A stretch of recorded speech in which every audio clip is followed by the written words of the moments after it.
finalizando, quisiera agradecer la presencia de todos los compañeros y compañeras que vinieron a esta actividad de las distintas localidades del departamento de Biondo. Quiero agradecer principalmente al secretario de la departamental, a Germán Matos, por el apoyo a la actividad. Un aplauso para el compañero.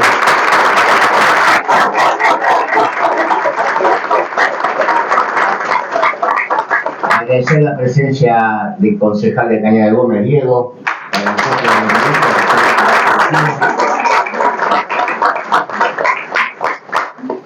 Al gran ganador de la elección de Andino, al compañero Fede.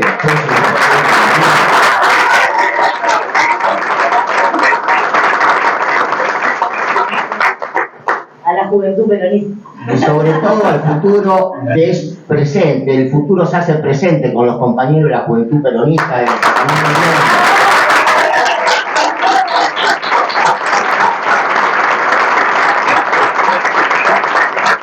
Quiero agradecer la presencia de una compañera muy querida, la compañera Yanina Muratore, referente de la campo de la provincial.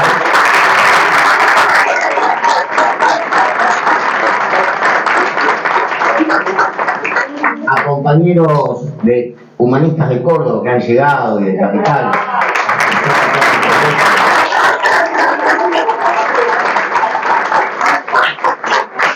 Es una alegría contar con la presencia de cada uno de las compañeras y los compañeros. Acá llega un gran compañerazo.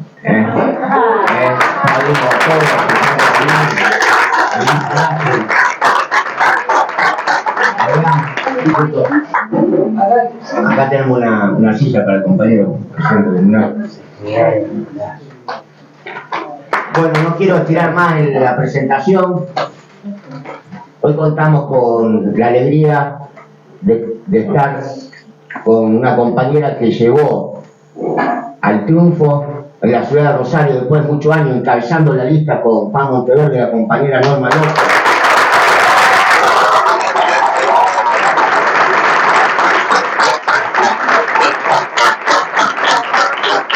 Una compañera que no necesita presentación por una militante todoterreno, una compañera que trabaja contra todas las formas de violencia y representa cabalmente a cada uno de los ciudadanos que siempre, reiteradas oportunidades, hemos votado. Y ciudadana. Y ciudadana.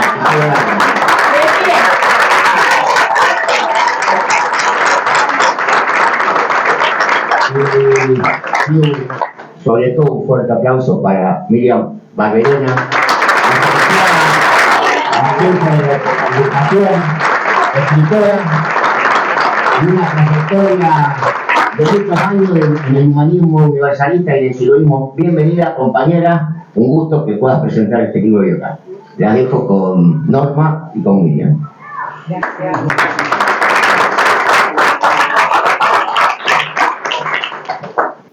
Gracias, Gaby. Bueno, hermosas las presentaciones, digamos, muchos piropos todos juntos. Sí, Para mí es un gusto siempre estar entre compañeros, compañeras, tanto del peronismo como del humanismo, del siloísmo, ¿no?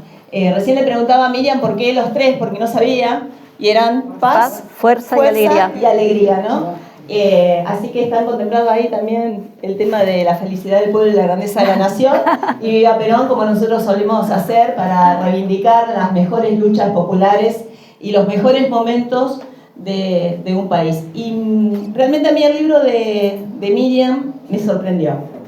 En principio porque la mirada de Silo, la base del humanismo, del reconocimiento del otro, de las organizaciones sociales, el rol desde lo individual a lo colectivo, que lo teníamos presente porque hemos compartido muchos espacios y muchas miradas con compañeros como Gabriel y Silvia y tantos compañeros y compañeras del humanismo de nuestra provincia, sobre todo. Pero la comparación, el análisis que hace Miriam, que es un análisis exhaustivo.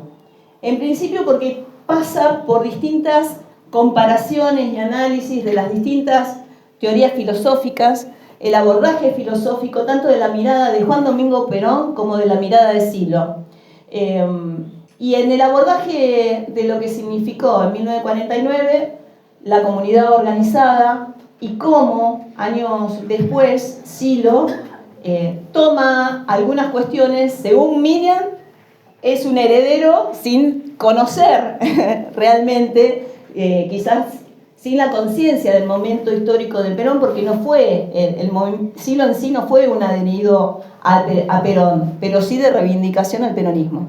Y me parece que eso también es muy importante en este momento, y es muy importante el valor del libro acerca de no solamente el análisis político, el análisis filosófico, cómo Miriam se adentra en los distintos periodos de gobierno peronista, cómo también se señala algunas miradas cuando Perón y Evita estaban juntos en el segundo mandato, que surgen algunas otras instancias y donde la violencia se dispara, porque el denominador común entre el camino de Silo y el camino del peronismo es la no violencia. Pero también me parece que es un abordaje corajudo, acerca también de valorar los periodos donde nuestro país sufrió violencia política, y que nos sirve para este presente. Nosotros estamos en un momento de la democracia con muchísimas dificultades, y donde el concepto de comunidad organizada, el concepto del humanismo, que son conceptos muy similares y que se pueden sentir, al menos nosotros lo vemos como complementarios y como unidad, como unidos, están en riesgo, porque este sistema, que es un sistema no solamente anarcoliberal, como muchas veces se lo ha declarado, sino que es un sistema que extractivista sobre las personas, sobre el valor del trabajo, sobre las condiciones de dignidad de cada una de las personas. Y en ese sentido, más que nunca, tenemos que ser nosotros conscientes de qué momento estamos forjando. ¿Cuál es la mirada política, la mirada de conciencia individual para abordar a lo colectivo? Es un momento también de frases hechas, ¿no? Esto de que cómo es lo colectivo, que aquí nadie se salva solo, y también tenemos para eso el abordaje de este libro. Son frases hechas que tratan además desde un mensaje absolutamente homogenizado, donde las críticas desde las distintas miradas de la sociedad para una construcción donde se pueda llegar a la emancipación del pueblo, donde podamos hablar de las libertades individuales, pero para la construcción colectiva, que es todo lo contrario a lo que hoy tenemos como sistema político en nuestro país, ¿no?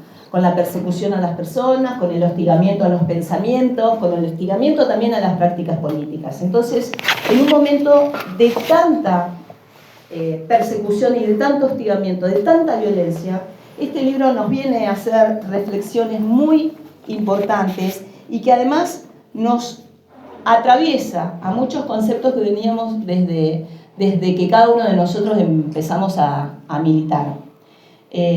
¿Por qué la lucha de clases sí o por qué la lucha de clases no? ¿Cuál es el concepto que atraviesa ahí la construcción de la comunidad organizada y cuál es el concepto que allí atraviesa lo que es el mensaje de Silo, desde el humanismo? Donde nos paramos, tanto separaba Perón como Silo, en alguno de los momentos, pero también, digamos, Miriam después marca otro momento histórico después después del 55, con lo que significó la fusiladora, en la persecución y en los asesinatos a mansalva que hubo en nuestro país.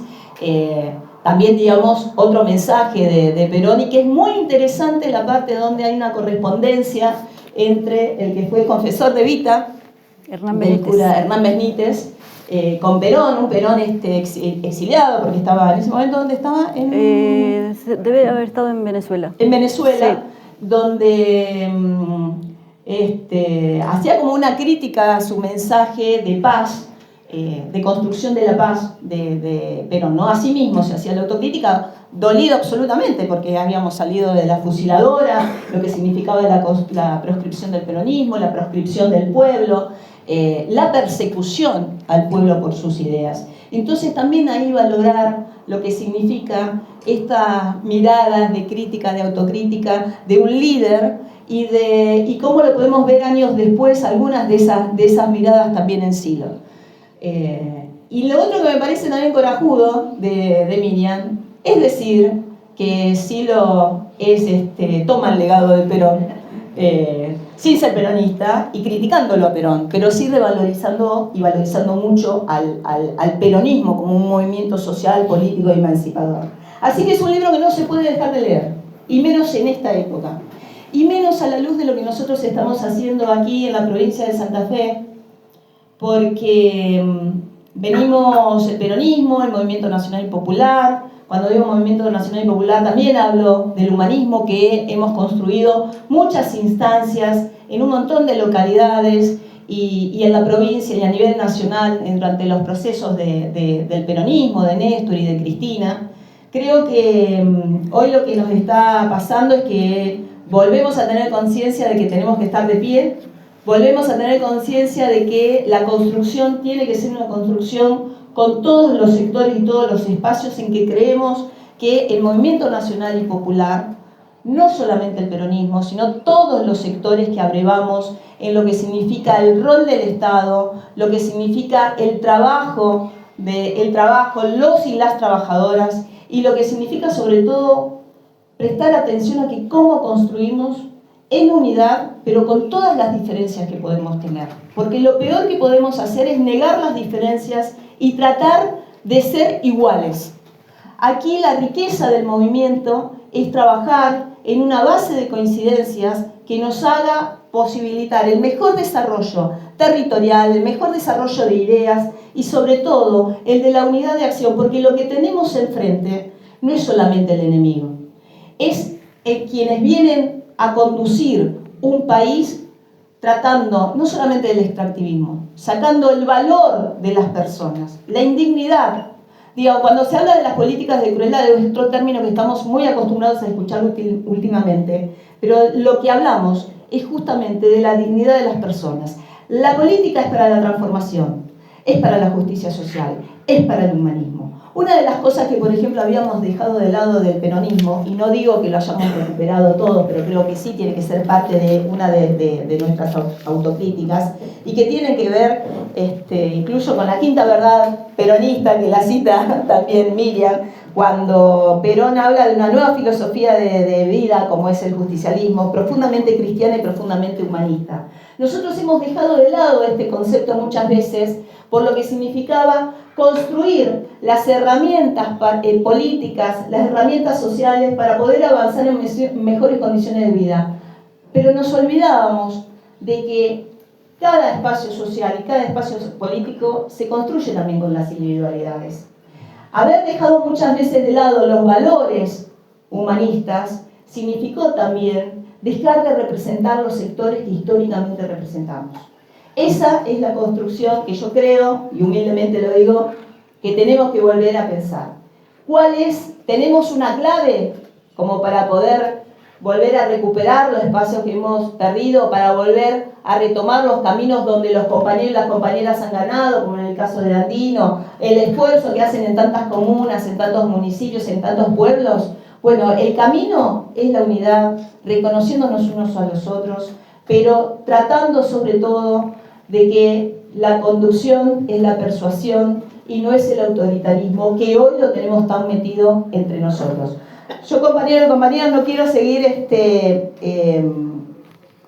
hablando porque creo que tenemos que escuchar el mensaje de Miriam y la posibilidad luego de hablar entre nosotros, pero lo que no quiero dejar de resaltar es que este momento es un momento histórico para volver a retomar la senda de la representación de lo que siempre hemos valorado y para lo cual hemos decidido ser militantes. No somos militantes para formar parte de un status quo que lo que haga es anular las personas, la dignidad y sobre todo avanzar en desigualdades que crecen y que contienen mayores violencias. Todo lo contrario. Somos militantes porque creemos profundamente en la política como una herramienta de transformación social. Y luego vemos cómo la transformamos y dónde acumulamos. Sí desde un partido, sí desde un movimiento, pero está claro que no alcanza solamente con el peronismo, que no alcanza solamente con el humanismo, sino que con todas las acciones, con todos los sectores sociales, políticos, pero que sean profundamente democráticos a la hora de saber dónde hay que respaldar el lugar del Estado y el valor de cada trabajador y trabajadora. Muchas gracias y gracias por permitirme este espacio.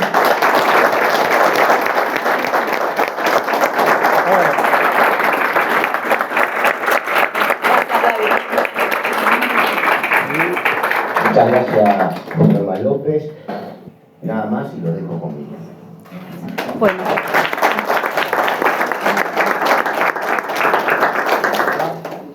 Hola. Sí. Bueno, buenas tardes a todos.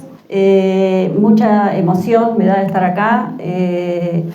La verdad que un tremendo agradecimiento por todo el trabajo que han hecho los compañeros. A Gabriel, que fue el que me llamó mucho la atención, que cuando yo saqué el libro, Gabriel, de solo ver la tapa, me invitó a presentarlo acá al parque. Y yo dije, esta persona qué audaz que es, o sea, ¿cómo me invita a un libro que no conoce a presentarlo?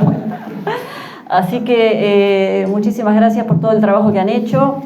Imagínate, Norma, la emoción que me da escuchar. Ella se tomó estos apuntes y yo dije, yo los quiero, esos apuntes.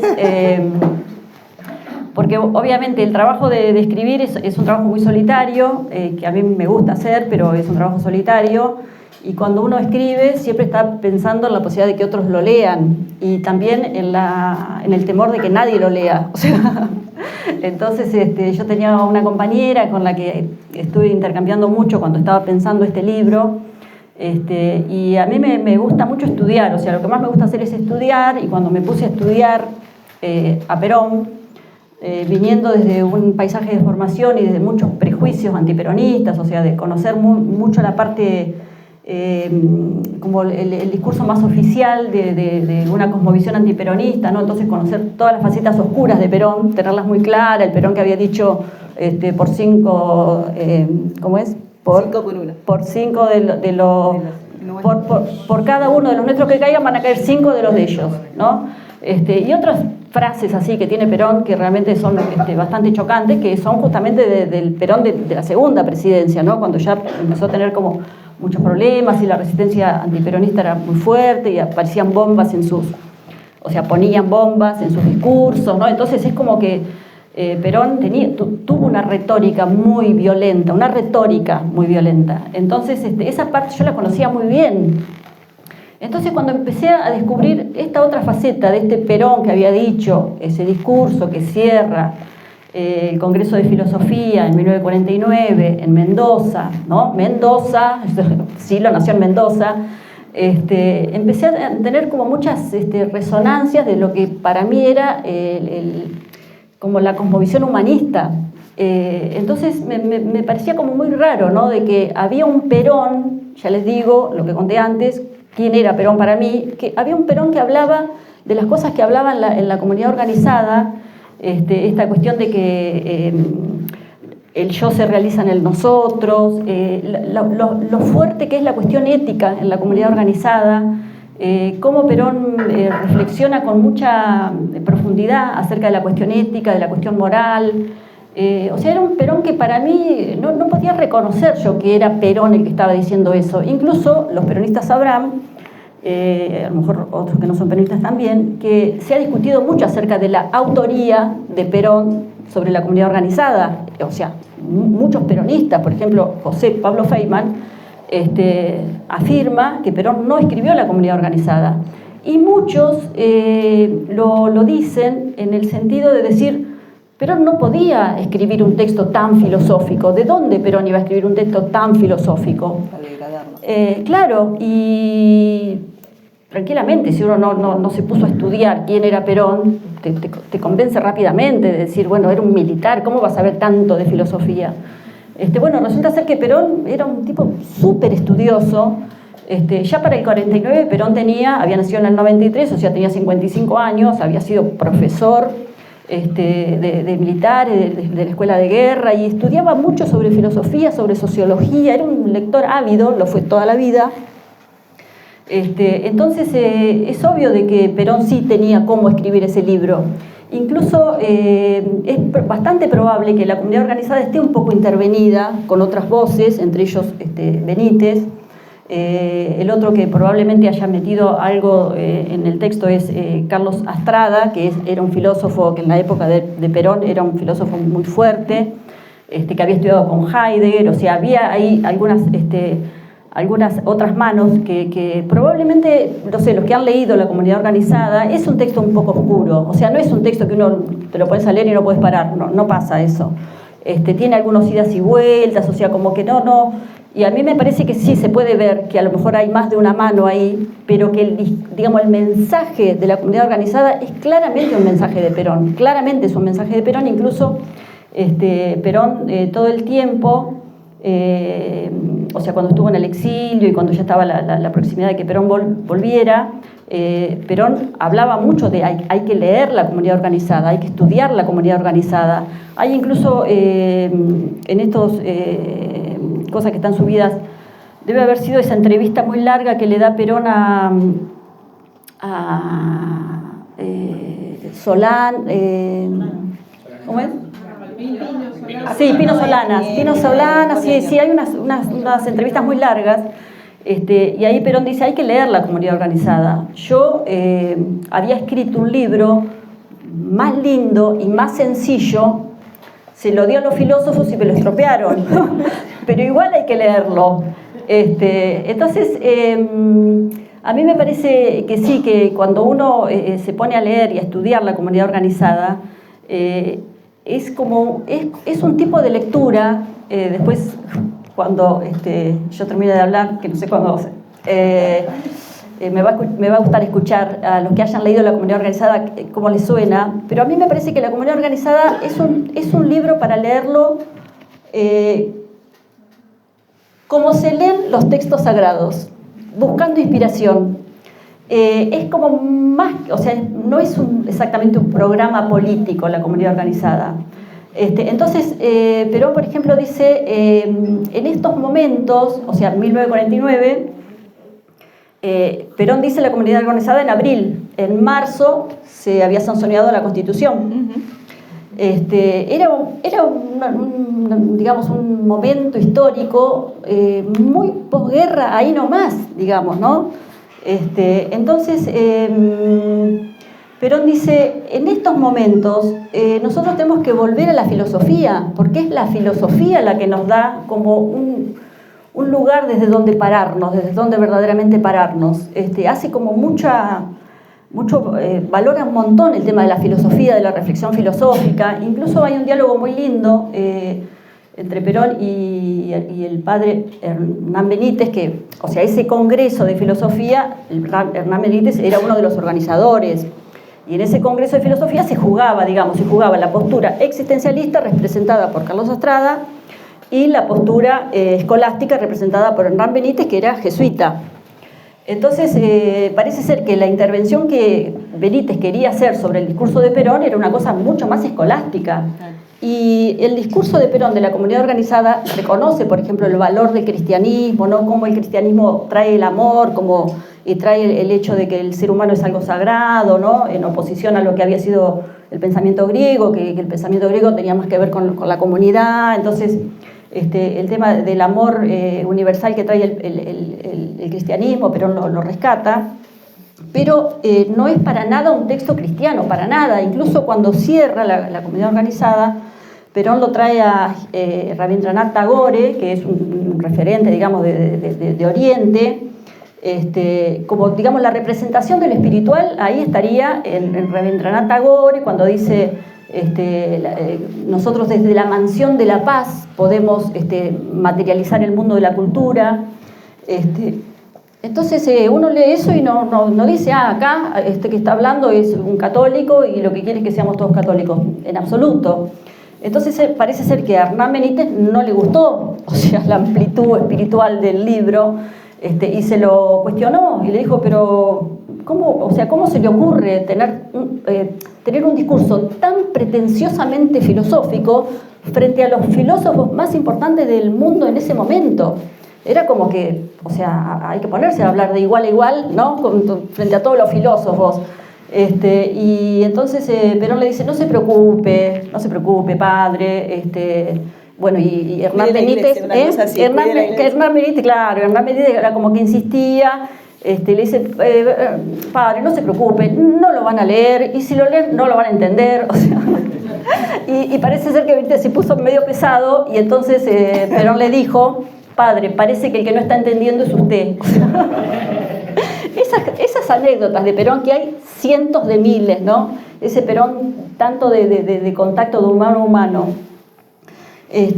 Así que bueno, toda esa primera parte del libro yo me dedico a decir quién era Perón en 1949, porque claro, la gran sorpresa es que Perón en 1949 era un tipo grande, y hay tantas cosas hermosas de toda la primera infancia de Perón, de la relación que él tuvo en su formación como militar, de su viaje a Europa, de su participación en el golpe de Estado del 42, y de cómo Perón todo el tiempo estaba buscando atajos para que las cosas se hicieran sin violencia. Cuando a Perón lo echan ahí en esa acumulación de poder que había hecho antes del 45, ¿no? Cuando lo mandan a la isla Martín García, vieron que Perón dice, bueno, sí, está bien, yo me voy, pero déjenme hablarle a los trabajadores, digamos, a la gente con la que él había estado trabajando, formando los sindicatos y todo. Y entonces ahí Perón les dice, no se vence con violencia, se vence con inteligencia y organización, ¿no? Estoy hablando del Perón pre-17 de octubre. Entonces, que las cosas se hacen sin violencia, que se hacen con inteligencia y con organización, o sea, es un mensaje tan hermoso, que por supuesto que no, siempre para volver ahí, ¿no? Y para pensar el presente desde ahí. Bueno, tantas cosas para seguir hablando respecto de ese primer Perón, de eso que fue ese acto lanzado de la comunidad organizada. Después, digamos, el peronismo como proyecto político, claro, empezó a tener problemas. Entonces viene este segundo Perón, el Perón que empieza a necesitar tener como otra política, donde aparece el tema de la productividad, ¿no? Entonces ahí, claro, empezaron a haber como muchas tensiones y, claro, digamos, los antiperonistas, todo el campo liberal, ¿no? O sea, que realmente no podían tolerar de que llamaban solo los gorilas, que hubiera habido tanta expansión de derechos, ¿no? Hay algo ahí muy interesante respecto de que Perón, hay como una cronología que es realmente increíble, ¿no? En el gobierno de Perón da un mensaje de paz a todos los pueblos del mundo en 1947. Mensaje de paz a todos los pueblos del mundo, que yo lo tomo justamente como un antecedente fuertísimo para por qué lo puedo poner a Perón en el linaje de la no violencia. Ese mensaje de paz a todos los pueblos del mundo, que creo que es en julio del 47, Perón se ocupa de que cuando él lo da, se escuche en todo el mundo, ¿no? Entonces, tuvieron previstos 1000 y pico de emisoras simultáneas, mientras Perón hablaba en Buenos Aires, se escuchaba en Estados Unidos, se escuchaba en Francia. O sea, eso es una cosa que no podía creer que eso existiera. Incluso me ocupé de buscarlo en varias fuentes, porque yo decía, no, esto no puede ser cierto. O sea, que el tipo en 1947 ya se ha ocupado de hacer esa transmisión simultánea, en plena disputa con la hegemonía que ya se veía venir de Estados Unidos, ¿no? O sea, Estados Unidos había tirado las bombas atómicas para decir, acá mando yo, y Perón haciéndole, digamos, ese enfrentamiento de igual a igual, que ya la disputa entre Braden y Perón la ganó Perón de lejos. Estados Unidos cambió la política de nuestro país, empezó a tener una política mucho más conciliadora, incluso al que lo siguió a Braden, no me acuerdo bien el apellido, pero lo acusaban de que se le había vendido a Perón, ¿no? Porque, claro, empezaron a tener una relación más de igual a igual. Entonces, esa fortaleza, esa voz, diríamos, lanzando a los pueblos del mundo un mensaje de paz y hablando de que, o sea, lo que nosotros tenemos que hacer es colaborar, o sea, tener una relación de paz y de colaboración y reemplazar lo que hasta ahora ha sido las luchas. Uno lee eso y realmente te conmueve. y es algo tan olvidado, ¿no? O sea, porque mensaje de paz a todo el pueblo del mundo, Perón, 1947, al otro día que Perón dijo ese mensaje, se leyó en todas las escuelas del país, se leyó ese mensaje de paz a todos los pueblos del mundo. O sea que hay como, para mí tan claramente, un proyecto pacifista lanzado por Perón, que sí, después efectivamente ese proyecto fue perdiendo fuerza, por lo que dije antes, de todas las condiciones económicas, porque me parece difícil de comprender ese mensaje de Perón, o sea, encarnar ese proyecto político debe haber sido muy difícil también, bueno, todas las cosas que pasaron, y después, claro, cuando fue lo de primero el bombardeo de Plaza de Mayo, vieron que ahí entre el bombardeo y que a Perón lo derrocan, el bombardeo es en junio, lo derrocan en septiembre, ahí hay unos meses donde Perón fue y vino con este intento de pacificar, ¿no? O sea, fue y vino y ahí están esos discursos tan fuertes, ¿no? Que recordábamos antes. Y ahí Perón, digamos, el gran gesto pacifista que tiene es cuando él renuncia a la guerra civil. O sea, Perón tiene un acto de renunciamiento muy fuerte que, digamos, me parece que no sé si es lo suficientemente reconocido, ¿no? El gesto que tuvo Perón, porque él tenía todo a su favor, podía, por supuesto, seguir. Bueno, hay una carta de Perón con Aramburu, que yo la cito, ¿no? Donde Aramburu le decía que lo hacía porque era cobarde, y Perón le dice, o sea, cobarde, o sea, mandar a gente a morir, eso es cobardía, o sea, eso es una belleza, ¿no? Como Perón fue como cuidador de las vidas humanas. Pero efectivamente, después de la revolución, después cuando fueron los fusilamientos de Valle y todo eso, Perón abandona las posturas pacifistas, las abandona, e incluso tiene como a sí mismo una autocrítica, decir, ¿cómo? O sea, nunca más le voy a pedir al pueblo que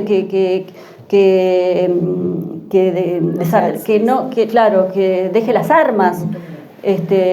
Y ahí, bueno, aparece esta correspondencia con Hernán Benítez, que Hernán Benítez tampoco era tan pacifista porque era católico, entonces decía, ojo que hay guerras justas, ¿no? O sea, no, tampoco era un pacifista así como los humanistas entendemos, o por lo menos como yo entiendo que los humanistas entendemos.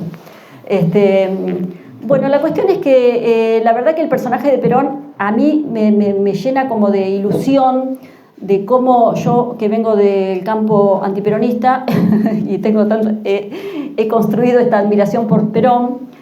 Como digo en los agradecimientos, agradezco a mis amigos peronistas que me enseñaron a querer a Perón. Yo me doy cuenta que este mismo proceso, que parte de una experiencia personal mía, también es como un proceso social, ¿no? Porque hoy a Perón lo podemos mirar desde otra perspectiva, ¿no? Hace 50 años que se murió, entonces Perón empieza a cobrar esta figura que tienen los héroes para una nación, ¿no? Como estas figuras indiscutidas que realmente, o sea, a ustedes les pasará igual que a mí, o sea, hoy vos te das cuenta cómo a Perón se lo mira como figura, de gente que no eran para nada peronistas y ahora empiezan a tener como un respeto, y eso yo pienso que va a seguir creciendo.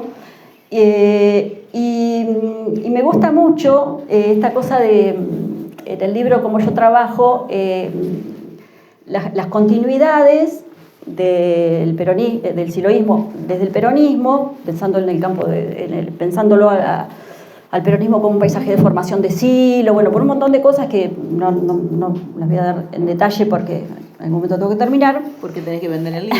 Claro, también. Pero me gusta mucho que un poco Norma lo señaló, ¿no? Que yo hago un capítulo que digo Silo, el heredero no violento de Perón. Porque acá yo qué estoy haciendo con este libro, o sea, pretenciosamente disputo la herencia de Perón. O sea, vieron que a Perón todo le disputamos, todo queremos hacer entrismo en el peronismo, o sea, Menem era peronista, bueno, o sea, entonces es como hay un Perón no violento que muchas veces ni los propios peronistas lo reconocen, porque dentro del peronismo yo sigo escuchando mucha reivindicación de la violencia como instrumento político. Uh-huh. Por eso no hace tanto, la verdad que, o sea, yo vivo en Villa Gesell, provincia de Buenos Aires, todo lo que son como las cuestiones políticas de Santa Fe, que no trascienden a nivel nacional, es como que se te pierden, ¿no es cierto? Además de las cosas que uno, digamos, conoce porque son figuras nacionales, que yo, Rossi, como que lo seguí, pero después, y a partir de que empezó a tener como más llegada a los medios nacionales, Monteverde, Juan. me empezó a llamar la atención cómo está en él este discurso, ¿viste? De renunciar a la violencia. Y hace bastante poco lo escuché decir, y yo dije, ay, qué oasis escuchar a esta persona. El peor problema que tenemos es la violencia, no es lo económico. O sea, en una entrevista que le hicieron en algún medio nacional, ¿no?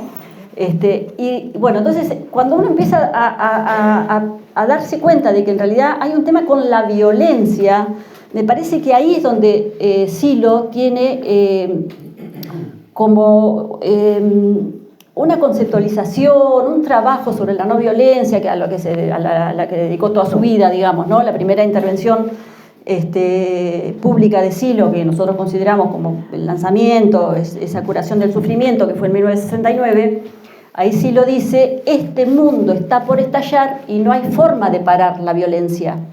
Eso que dice Silo en el 69 sigue aumentando, ¿no? Lo que pasa es que hubieron algunos momentos de retroceso, pero cuando Silo dice eso era lo de Onganía, en el 69, o sea, veníamos del mayo del 68, Silo habla en mayo del 69, en ese mismo mes es el Cordobazo, o sea, era plena ebullición, pero a partir de ahí, Silo en ese momento, ¿no? En el 69, cuando la lucha violenta estaba como tan aceptada como un campo, una forma legítima, ¿no? De luchar y todo eso, como que Silo nunca tuvo ninguna ninguna concesión. ¿Quién me dio esa palabra? Muchas gracias. Nunca. Entonces, bueno, pero ¿qué significa la no violencia? ¿Qué significa la violencia? Porque ahí en ese mensaje del 69 Silo hace esta caracterización, que me parece que está muy buena tenerla súper presente, de que la violencia no es solo la violencia física, como que la violencia física es lo que a uno más le llama la atención, las guerras, las armas, los golpes, pero no podemos dejar de hablar de violencia económica, bueno, la violencia económica, la violencia psicológica, la violencia, no dice violencia de género, pero dice violencia sexual, o sea, así que, digamos, ¿a qué se le llama violencia, no? ¿A qué se le llama violencia? Es un paquetón, o sea, si nosotros ahora, en vez de hacer esto que ya estamos haciendo, quisiéramos hacer un taller sobre la violencia y la no violencia, cada uno de ustedes diría cosas, qué le parece que es la violencia, qué le parece que es la no violencia, y cada uno de ustedes podría decir cosas, y ahí nos daríamos cuenta de realmente qué conceptos tan inaprensibles, ¿no? Como qué difícil de hablar de esto con rigurosidad. Entonces, bueno, el tema, por ejemplo, a mí me parece que Silo, en ese sentido, tiene como más profundidad en respecto del trabajo con esto de plantear una revolución sin violencia, respecto de hablar de la violencia externa, pero también hablar de la violencia interna, y cómo la violencia interna también está asociada con las propias contradicciones, ¿no? O sea, como que esta cosa es como muy fácil y me parece que es como, tenemos los que estamos en este campo, nos sale muy fácil denunciar la violencia externa, denunciar las injusticias, denunciar la desigualdad, pero es como mucho más difícil revisar la violencia interna, ¿no? Porque es como la violencia externa es mucho más fácil de ver que la violencia interna, las propias contradicciones. Entonces ese trabajo me parece que fue el eje del planteo de Silo, ¿no? De cómo es el trabajo personal en función de la transformación social, de cómo cuando uno no tiene realmente trabajado ese mundo interno, lo que proyecta es violencia. Y entonces, bueno, a mí ese juego que yo hago en el libro me gusta, como lo planteé, porque Perón, cuando vuelve, el Perón del 73 es un Perón apasionante para mirarlo desde el punto de vista de la no violencia, porque incluso yo el capítulo empiezo diciendo, dice Perón y la no violencia en su tercera presidencia, que es el capítulo anteúltimo antes del cierre. Y entonces yo digo, sería más fácil empezar que este capítulo se llamara Perón y la violencia en su tercera presidencia, porque sí, tenemos, para hablar de violencia y el peronismo en la tercera presidencia de Perón, tenemos muchísimo. Pero sin embargo, claro, lo que pasa es que hasta que uno no se pone a estudiar estas cosas, hay algo que a mí me parece que a uno se le pierde de vista, o sea, lo fugaz que fue esa tercera presidencia de Perón, que duró 8 meses, o sea, ¿qué se le puede pedir a un presidente que está 8 meses en el gobierno, ¿no? Y además con 80 años. Que venía la proscripción. Y que venía bueno, entonces, pero los discursos de Perón, ese 1 de mayo, donde supuestamente echa a los montoneros, ese 1 de mayo, el discurso que da Perón en el Congreso, como lanzando, ¿no?, ese proyecto nacional que él venía como a plantear, ese Perón ecologista increíble, un Perón que habla, en términos de hoy, hablaríamos del decrecimiento, ¿no? Esta cosa de decir, bueno, pero si seguimos creciendo en estos términos productivos, o sea, este planeta no da para más, eso Perón lo decía en esa época. No es el legado que más se les escucha a los peronistas, pero Perón lo dijo con todas las letras, o sea, la conciencia que tenía Perón ecológica en ese momento, ¿no? Así que ese tercer Perón, para mí es realmente el mejor Perón, ¿no? En el sentido de que era una persona que venía con toda su trayectoria y esa búsqueda tan fuerte de armar un país que viniera desde la conciliación, el abrazo con Balbín, todos sus intentos, o sea, para armar algo que fuera realmente, ¿no?, de una unidad nacional. Y ahí en ese contexto, Perón vuelve mucho a recomendar la comunidad organizada, y entonces él dice, todos tenemos que bajar un cambio con respecto a la violencia, compañeros, o sea, no podemos andar tirándonos un muerto todas las semanas, ¿no? Le habían matado a Rucci. Compañeros, tenemos que bajar todos un cambio, no podemos andar tirándonos un muerto toda la semana. Yo también tengo que bajar un cambio, a mí también me cuesta.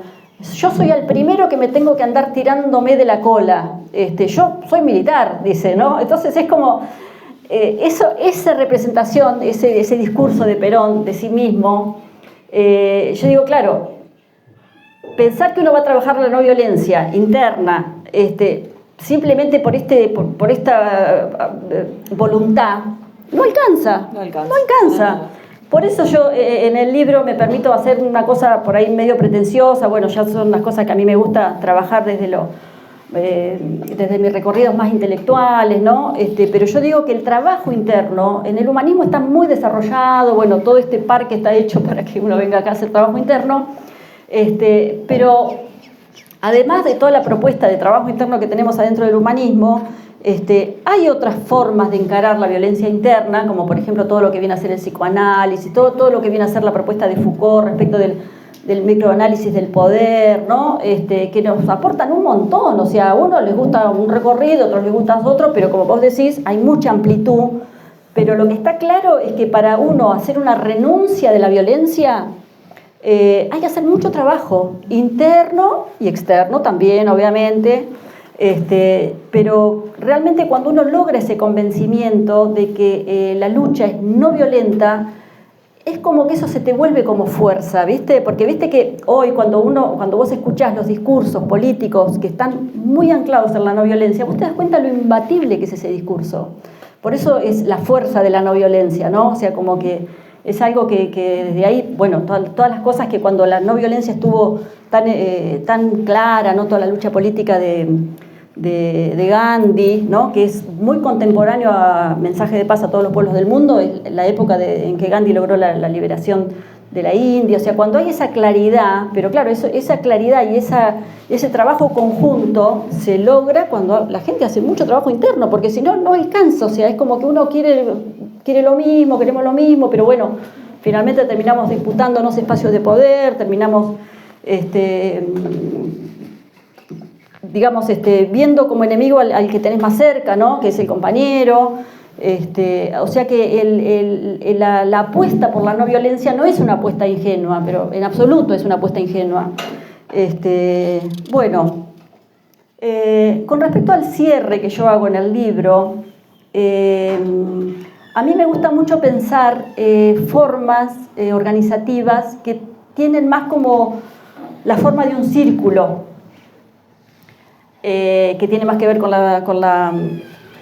la energía femenina. Entonces, sobre el cierre, yo justamente retomo, digamos, un planteo de Rita Segato, respecto de cómo el Estado, nación, el capitalismo y la violencia van como de la mano, y cómo el desafío de encontrar otras formas organizativas que no sean tan basadas en la cuestión de la autoridad construida como una pirámide, que es el gran desafío. Y bueno, desde ahí hago el cierre y retomo, digamos, una imagen de Silo muy linda, como que Silo dice una cosa así: nosotros estamos siempre en el intento, o sea, porque el punto ahora es cómo uno sigue teniendo fuerza para seguir luchando, ¿no?, en este contexto. Entonces, el mensaje de Silo es muy lindo porque retoma eso, diciendo, bueno, nosotros estamos siempre en el intento, o sea, y lo que estamos haciendo es preparando el mundo para que las nuevas generaciones algún día puedan escuchar este mensaje. Entonces es como que el trabajo que uno tiene que hacer cuando está con esta claridad, que uno a veces la tiene y a veces la pierde, realmente es como si el contexto es este contexto violento en el que estamos, el trabajo de uno no pierde sentido, al contrario. Pero entonces esa claridad uno la va construyendo, también cuando uno se va encontrando con otros compañeros que van teniendo otros recorridos y van llegando como a las mismas conclusiones. Así que bueno, esa era un poco lo que yo pensaba decirles, y otras muchas cosas más, que hasta acá llegamos.